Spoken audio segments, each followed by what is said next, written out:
como dominar uma ferramenta de render pode ter mudado drasticamente a minha história e principalmente a minha carreira como arquiteto. Esse é o assunto do vídeo de hoje. Fala galera, eu sou a Vicky e nesse vídeo eu quero contar como que mudou a minha história pelo simples fato de eu aprender lá no passado fazer render e ainda estudo até hoje. Como que uma ferramenta dessas pode ser tão importante e ter tido um impacto tão grande na minha carreira? Isso que eu quero explicar para vocês como é que aconteceu. Mas antes disso, vamos pensar um pouquinho comigo. Como que um arquiteto recém-formado, que acabou de sair da faculdade, consegue convencer o primeiro cliente a fechar um contrato com ele? Como é que começa toda essa carreira, né, do arquiteto que quer seguir uma carreira de profissional autônomo ou ter o seu próprio escritório, né, fazer os seus próprios projetos? Isso pode ser uma trajetória um pouco lenta e até dolorosa no início. Porque se a gente acabou de sair da faculdade, a gente não tem ainda uma gama de clientes que nos indicam, a gente não tem portfólio construído, a gente vai chegar para... como é que a gente vai chegar nesse cliente? A gente vai chegar e quando a gente chegar para esse cliente, o que a gente vai dizer para ele? Olha, eu sei projetar, mas aqui estão os meus trabalhos de faculdade, eu nunca atendi ninguém. Se tu me der essa chance, eu vou te atender e tu vai ser o meu primeiro cliente. Não é legal isso, normalmente o cliente fica inseguro, porque como é que a gente vai convencer o cliente a nos contratar, sendo que a gente não tem como provar para ele que a gente sabe fazer. Talvez a gente não tenha tido a experiência ainda de atender um cliente de forma individual, né? Talvez vocês tivessem, talvez exista experiências, mas ainda como estagiário, mas seria a primeira vez de atender aquele cliente. Então, como que a gente vai dizer para esse possível cliente que a gente sabe projetar, né? Como é que a gente prova isso? Antes de existir o render, eu entendo que esse caminho era um pouco mais lento. Por quê? Porque a gente tinha que conseguir alguém que acreditasse no nosso trabalho e confiasse no nosso trabalho. Normalmente acontecia primeiro na família, né? Alguém sabia que a gente tinha se formado e aí nos contratava. A gente fazia lá um projeto pequeno, a cozinha de um tio, de uma tia, enfim. E aí a gente ia começando a fazer o portfólio. Mas vamos pensar agora como pode ser complicado essa questão de criar um portfólio com obras concluídas, tá? Por quê? A gente vamos pensar o seguinte: se um cliente nos contrata, digamos que a gente consiga, tá? Consegui convencer o meu primeiro cliente a fechar um contrato comigo, mesmo eu não tendo experiência. A gente tem que desenvolver o projeto para esse cliente e torcer que esse projeto vá do início ao fim, que a gente conclua esse projeto. Por que eu estou dizendo torcer? Porque a gente sabe que é normal as pessoas terem imprevistos e mudanças de plano na vida delas. Então pode ser que ao longo do projeto alguma coisa aconteça que faça com que as pessoas não queiram mais fazer o projeto. E aí tem inúmeros fatores para isso, tá? Já aconteceu de casal se divorciar e aí estava no meio do projeto, teve que cancelar o projeto. Já aconteceu de ter tido uma desavença na família, ou caso de saúde, ou a pessoa perdeu dinheiro porque fez alguma outra coisa, ou a pessoa mudou de ideia e pegou o dinheiro para investir numa empresa, numa marca própria. Também já aconteceu da pessoa se mudar, né? Eu ia morar nessa cidade, mas eu não vou mais, agora eu vou para uma outra cidade, eu vou morar de aluguel, enfim. Existem vários fatores que podem fazer o teu cliente desistir ou cancelar o contrato contigo. Então, por isso que eu disse, ter sorte do projeto ter sido concluído, ainda além, digamos que tenha passado dessa fase, tá? Concluiu o projeto, tá tudo certo.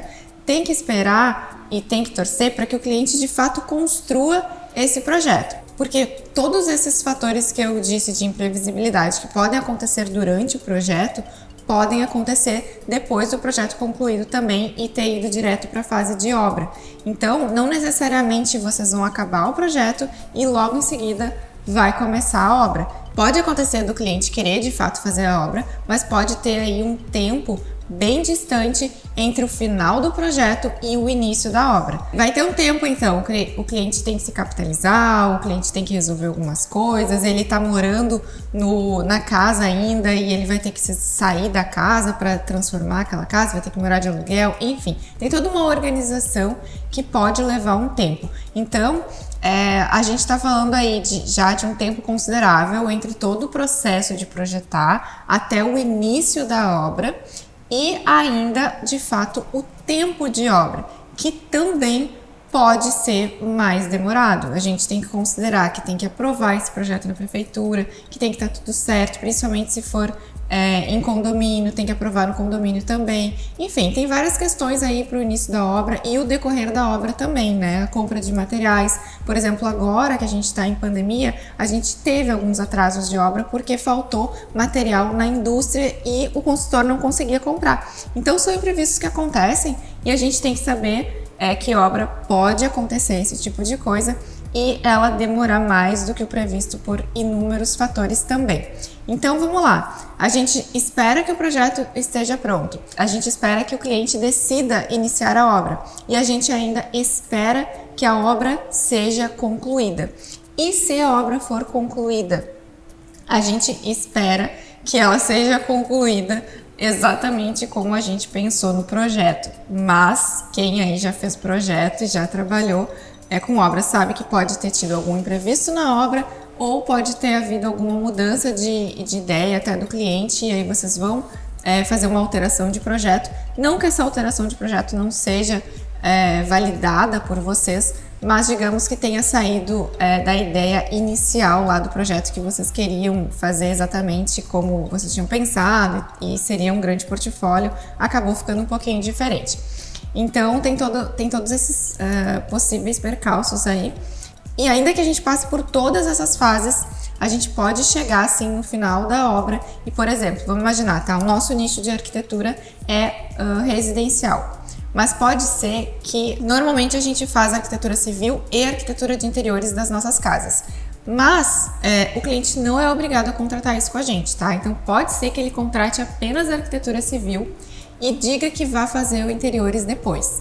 E aí pode ser que ele não faça interiores depois, e aí vocês têm uma casa linda lá, pronta, construída, e o interiores não foi feito. Então tá de qualquer jeito aquela casa ali, na parte de dentro, não tem mobiliário ainda, ou tem uns mobiliários que veio de outra casa, veio da família, enfim, não tá exatamente como vocês pensaram. Como fazer para fotografar essa casa, porque vai aparecer, né, a parte de dentro. Ou não, eu vou fazer fotografia só do lado de fora. Vai ficar faltando essa informação no portfólio de vocês. Então, tem muitas variáveis aí que a gente não consegue controlar e aí o nosso portfólio pode ficar prejudicado simplesmente por esses fatores aqui que eu estou elencando. E considerando que tudo saia de forma esperada ou não, isso vai levar um tempo. A gente está pensando aí um tempo de, no mínimo, 1 ano, sendo muito rápido, né? Mas vamos pensar em 1 ano e meio, 2 anos entre o início de projeto e conclusão. Claro que eu tô falando aqui de uma casa, tá? Pode ser que o nicho de vocês seja outro, pode ser que seja mais demorado ainda, no caso de prédios, incorporadoras, ou pode ser uma coisa mais simples, né? Uma reforma, interiores, algum ambiente pequeno. Mas, de qualquer forma, a gente tem que esperar esse prazo. Então, o que eu tô querendo dizer com isso?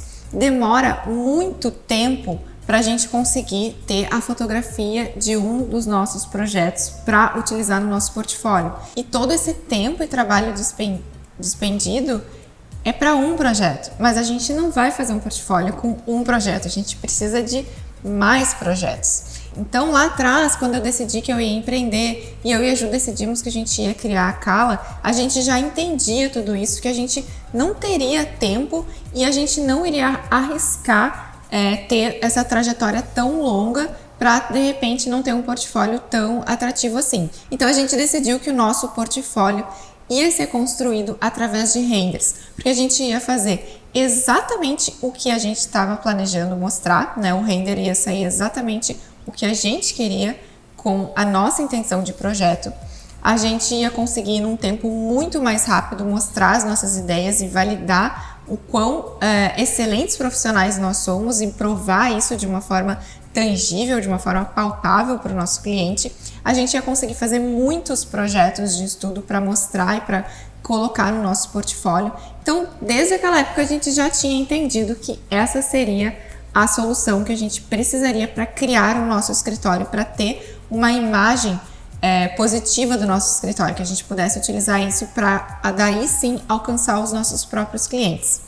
Só que eu não sabia render na época, e nem a Ju. E aí a gente decidiu que eu ia me especializar e que eu ia aprender isso. Então, foi uma época um pouco difícil para mim. Eu tive que sair da minha zona de conforto, mas foi uma decisão muito bem tomada que eu não me arrependo nem um pouco, porque foi a partir dessa decisão que as coisas começaram a dar certo. Então, é muito difícil a gente sair da nossa zona de conforto. Eu não sabia fazer render, eu fazia renders muito básicos que não dava para utilizar com a intenção que a gente queria. E aí eu simplesmente baixei a cabeça, fiquei umas 2 semanas trancada em casa fazendo somente isso. Eu acordava, abria o Lumion, ligava meu computador, abria o Lumion e começava a testar todos os parâmetros do Lumion. Então eu pegava uma foto ou um render de referência, tentava fazer no meu projeto, no meu render, aquela reprodução do que eu estava utilizando como referência. Então, por exemplo, se eu pegava uma imagem de piscina, eu passava o dia inteiro mexendo nas configurações de materiais, nas configurações de efeito, para minha piscina ficar o mais próximo possível daquela foto ou daquele render de referência. E assim eu fui entendendo o que cada parâmetro alterado dava de consequência na minha imagem. E aí eu fazia 400 ou 500 imagens por dia, testando cada configuração, cada parâmetro do Lumion. Foi assim que eu fui aprendendo e a gente, quando a gente chegou numa imagem que a gente entendeu que era possível de apresentar no nosso portfólio, aí a gente começou a reproduzir, comecei a fazer todos os renders, a gente começou a fazer objetos de estudos, projetos de estudo, e a gente começou a preencher o nosso portfólio. E uma vez que a gente preencheu o nosso portfólio, a gente conseguiu criar o nosso site, a gente conseguiu criar o nosso Instagram, e aí as coisas começaram a fluir e a gente conseguiu fechar o nosso primeiro grande contrato no nosso nicho, uma casa residencial de alto padrão, grande, no nicho que a gente estava se propondo.